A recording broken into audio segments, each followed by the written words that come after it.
Mga kapuso, piso nga provisional fare increase sa PUJ nga ginaprobahan sang LTFRB ipatuman na sa October 8. Pagpasaka sang plete sa mga PUJ, bentaha sa mga driver apang kulang kuno ini kumpara sa una nilang ginpangayo sa LTFRB.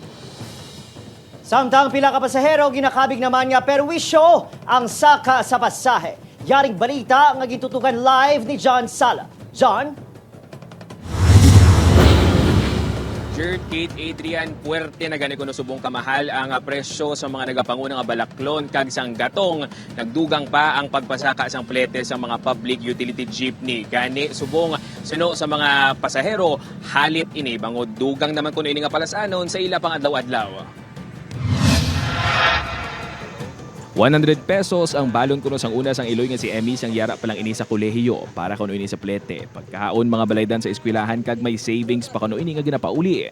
Apang subong ang 100 pesos kuno ang pang plete na lang gid.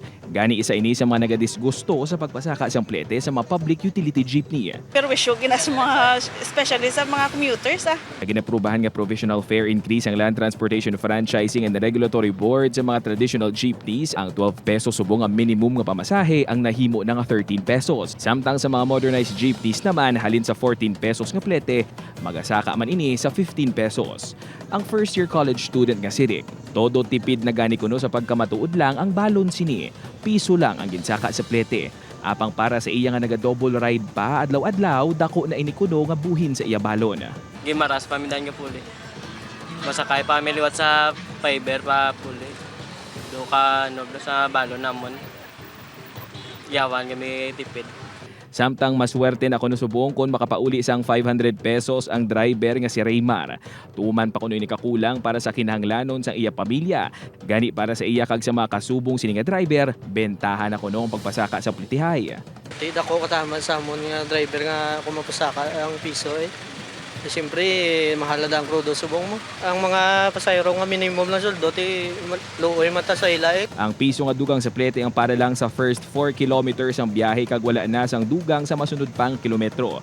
Mangin epektibo ang saka sa plete sugod Domingo, Oktubre 8.